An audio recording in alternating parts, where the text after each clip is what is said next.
से न्यारा शिव का प्यारा। योगी की ये पहचान, योगी की महिमा महान। योगी पावन करे जहान, योगी की महिमा महान। योगी की महिमा महान। योगी पावन करे जहान, योगी पावन करे जहान। गुणों के मोती चुगे, रहता वो हंसा समान। योगी की महिमा महान, योगी की महिमा महान।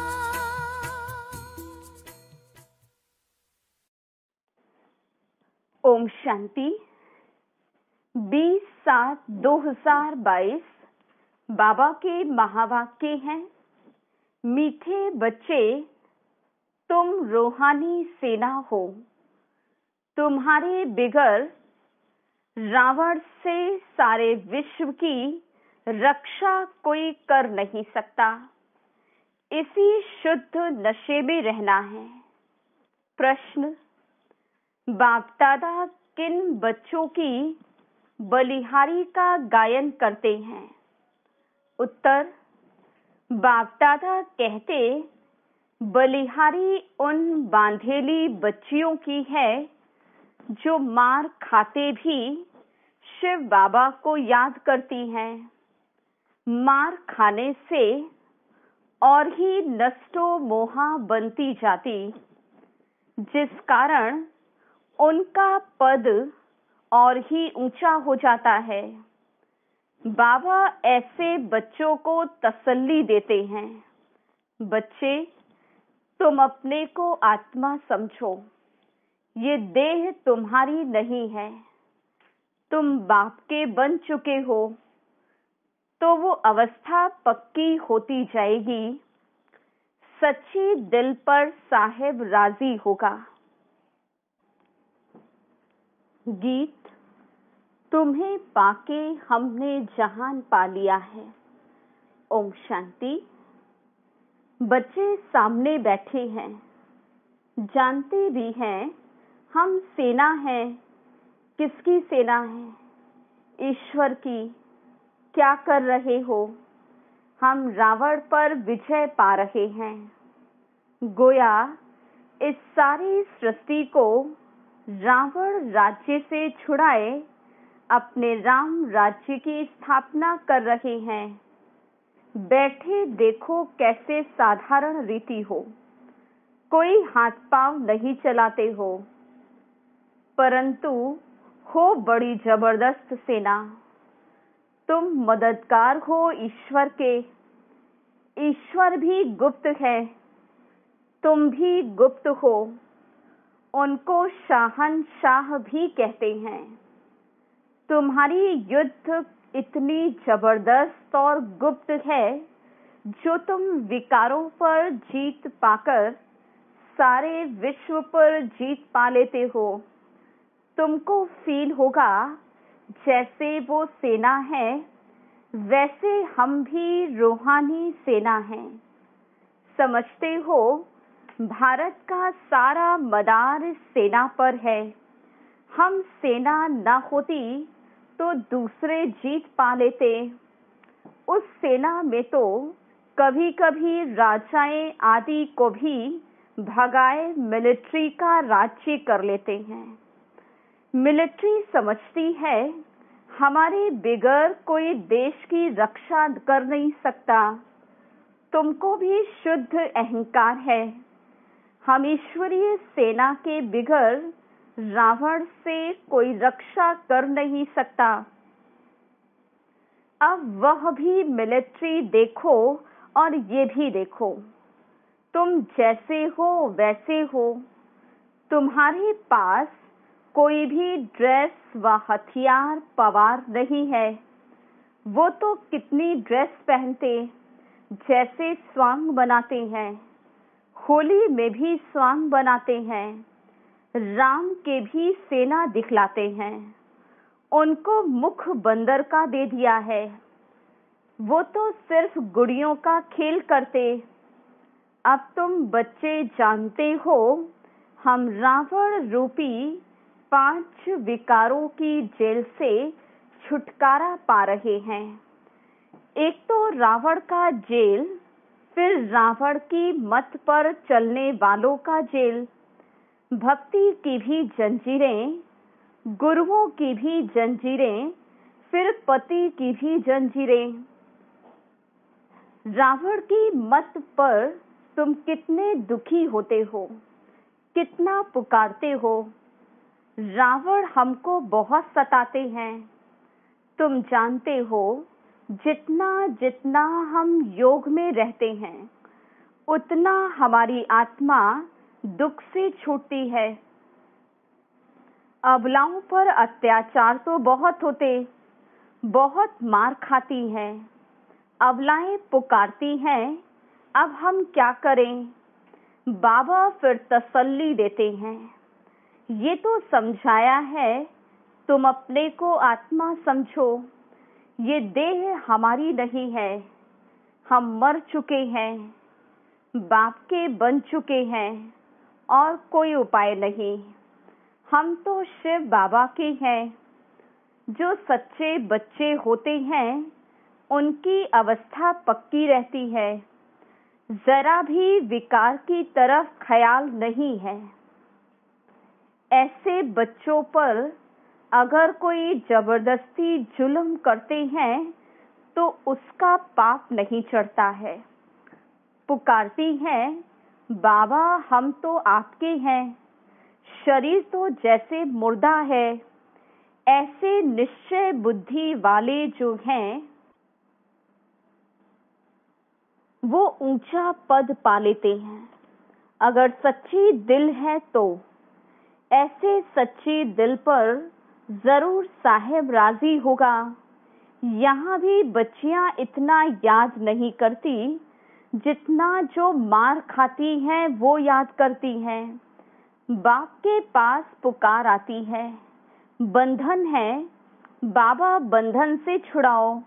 जो छूटे हुए बंधन मुक्त हैं, वो भी इतना याद नहीं करते हैं जितना बांधेलियां याद करती हैं। शिव बाबा की याद से ही बेड़ा पार होता है। कोई कहते, बाबा हमको मुरली भी पढ़नी नहीं आती, हमको मुरली भी पढ़ने नहीं देते हैं। अरे तुम बाप को याद करती रहो। मुरली में भी रोज यही समझाया जाता है। मूल बात है, याद का चार्ट रखो। हम बाबा को कितना समय याद करते हैं, ये मेहनत बहुतों से होती नहीं है। घड़ी घड़ी याद भूल जाती है। बांधेली बच्चियां तो मार खाते खाते और ही जास्ती याद करती हैं। बलिहारी उन अबलाओं की है जो मार खाते भी याद करती हैं। बाबा कहते, तुम अपने को आत्मा समझ बाप को याद करती रहो। जितना जास्ती मारेंगे तुम और ही नष्टो मोहा होती जाएंगी। मार भी अच्छा पद बना लेती है। बाबा को भी ऐसी ऐसी बच्चियां याद पड़ती हैं। हाँ, कोई बहुत अच्छे महारथी भी हैं जो बहुतों की सर्विस करते, योगी बनाते हैं। योग की बहुत महिमा है। तुमको तो सब पर तरस खाना है। तुम बच्चे गीता को रेफर करते हो। उन्हों की बुद्धि में सिर्फ ये है कि कृष्ण भगवान ने राजयोग सिखलाया, तुम कहते हो परमपिता परमात्मा ने राजयोग सिखलाया, ये सिद्ध करने के लिए ही तुम पूछते हो परमपिता परमात्मा से तुम्हारा क्या संबंध है। पिता कहते हैं ना, पिता का ही फरमान है कि हमारे साथ योग लगाओ तो तुम्हारे विकर्म विनाश होंगे। कोई मनुष्य मात्र के साथ योग नहीं लगाना है। अगर सिखलाने वाला ही मनुष्य होगा तो तुम्हारा कल्याण नहीं होगा। गीता में भी नाम तो देहधारी का रख दिया है। हम कहते हैं हमको निराकार परमपिता परमात्मा योग सिखलाते हैं। तुम कोई की निंदा नहीं करते हो, तुम तो बाप की महिमा करते हो, परंतु समझाने वाले बड़े तीखे और सयाने चाहिए, क्योंकि वहाँ बड़े बड़े विद्वान पंडित भी बहुत आते हैं। सन्यासियों की भी सेना है ना, सबके हेड्स आते हैं। तुम बच्चे ऐसे चतुर होने चाहिए जो बात बिल्कुल थोड़ी करो और एकदम तीर लग जाए। जास्ती कुछ भी बोलने की दरकार ही नहीं, क्योंकि वे क्रोधी भी बहुत होते हैं। उनकी भी बड़ी सेना है। कहाँ से भी निमंत्रण आता है तो तुम जा सकते हो। तुम बच्चे भी समझ सकते हो हमारे में कौन कौन अच्छी ललकार कर सकते हैं। एक अल्फ का अर्थ ही समझाना है। 2 चीजें हैं बस। बाप अल्फ कहते हैं मुझे याद करो तो तुम विश्व के मालिक बन जाएंगे।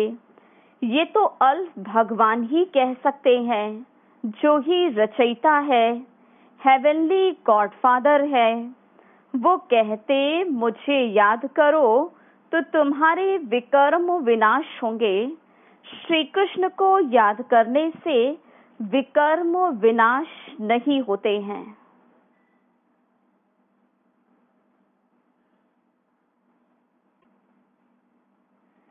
कृष्ण अब कहाँ है?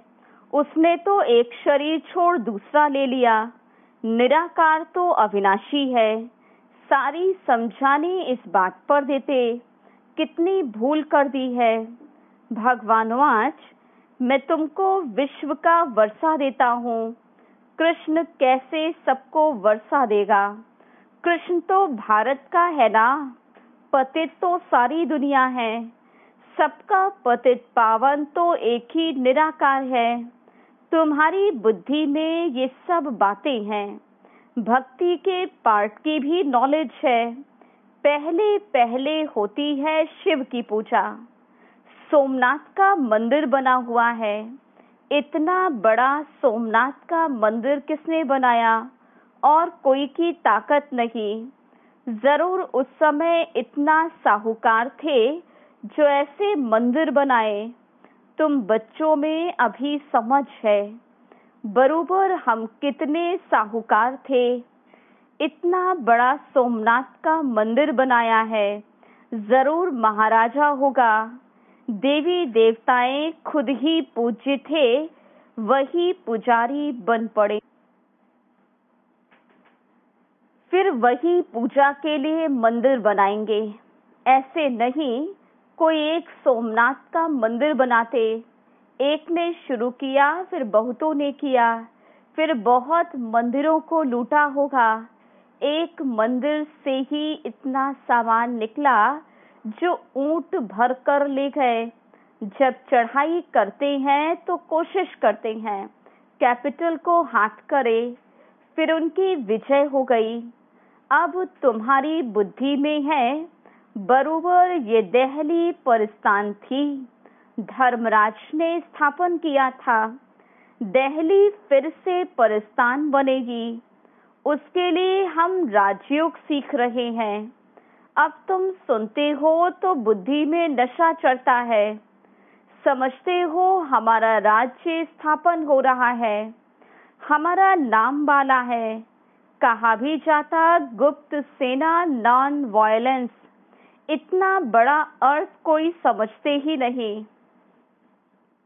तुम न स्थूल हथियार उठाते, न काम कटारी चलाते, तुम ही नॉन वायलेंस शक्ति से ना हो, जिन्होंने योग बल से हथियार उठाते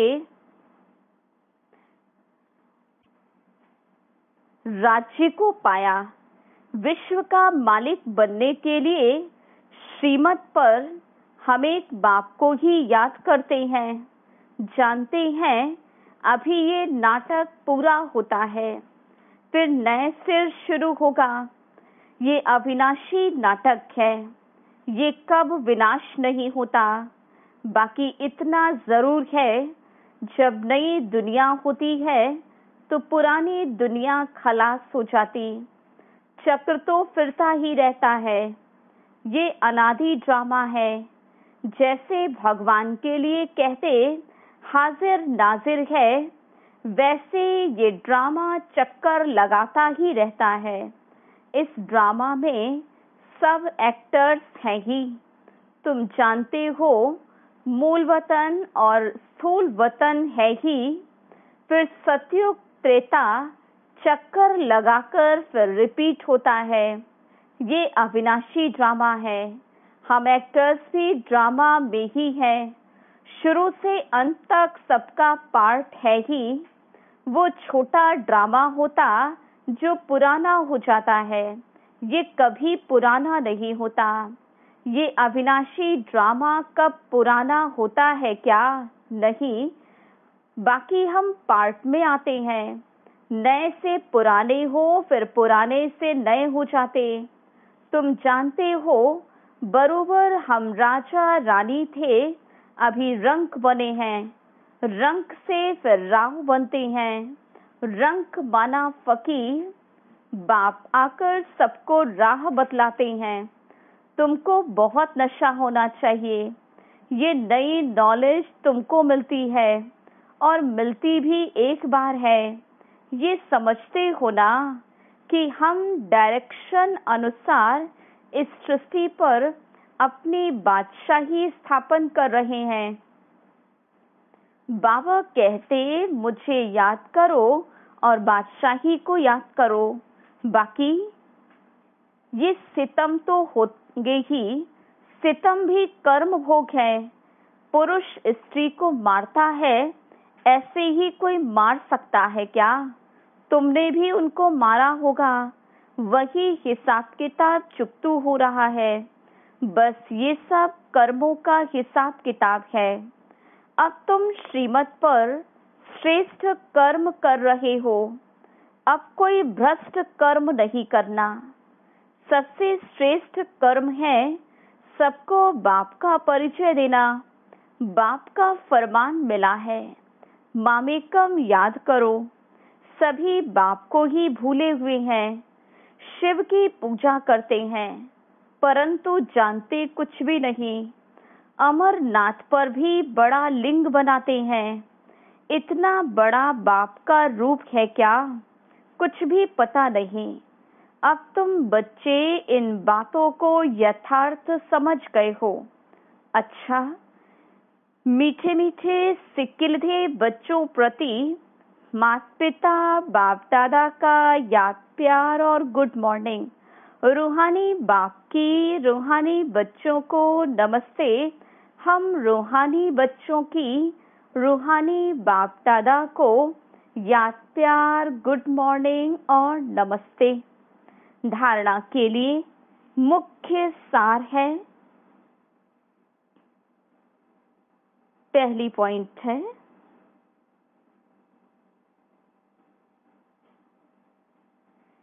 श्रीमत पर सदा श्रेष्ठ कर्म करने हैं।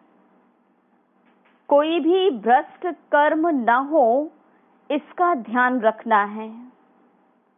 बहुतों को योगी बनाने की सेवा करनी है। दूसरी पॉइंट, सच्ची दिल रखनी है। शरीर तो जैसे मुर्दा है, इसका अभिमान छोड़ देना है। पूरा पूरा नष्टो मोहा बनना है। वरदान। कल्प कल्प के विजय की नोंद को स्मृति में रख। सदा निश्चिंत रहने वाले निश्चय बुद्धि विजयी भव। निश्चय बुद्धि बच्चे व्यवहार व परमार्थ के हर कार्य में सदा विजय की अनुभूति करते हैं। भल कैसा भी साधारण कर्म हो, लेकिन उन्हें विजय का अधिकार अवश्य प्राप्त होता है। वे कोई भी कार्य में स्वयं से दिलशिकस्त नहीं होते, क्योंकि निश्चय है कि कल्प कल्प के हम विजयी हैं। जिनका मददगार स्वयं भगवान है, उनकी विजय नहीं होगी तो किसकी होगी? इस भावी को कोई टाल नहीं सकता। ये निश्चय और नशा निश्चिंत बना देता है। स्लोगन। सदा खुशी की खुराक द्वारा तंदुरुस्त, खुशी के खजाने से संपन्न खुशनुमा बनो।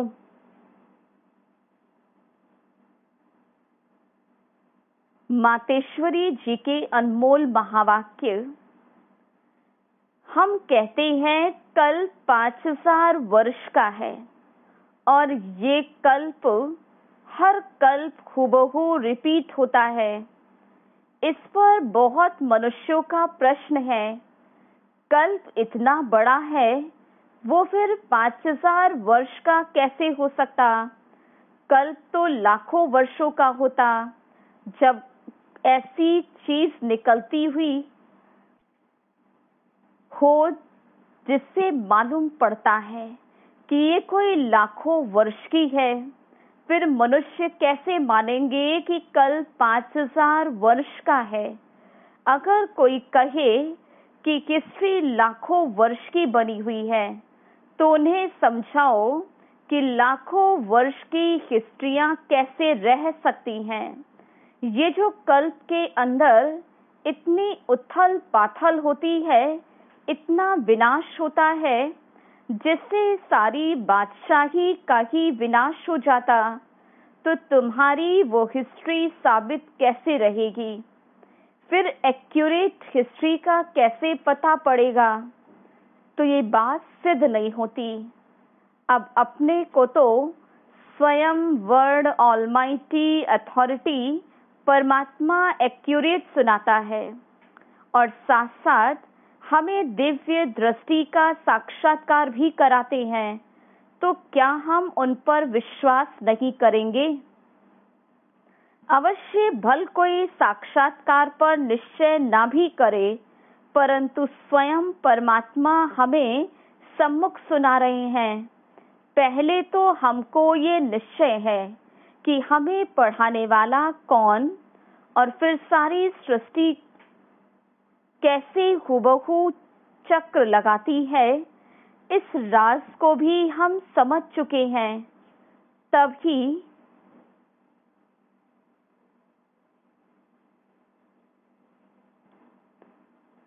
हम अपने अनुभव और प्रैक्टिकल जीवन को देख यथार्थ कह रहे हैं कि कल 5000 वर्ष का है।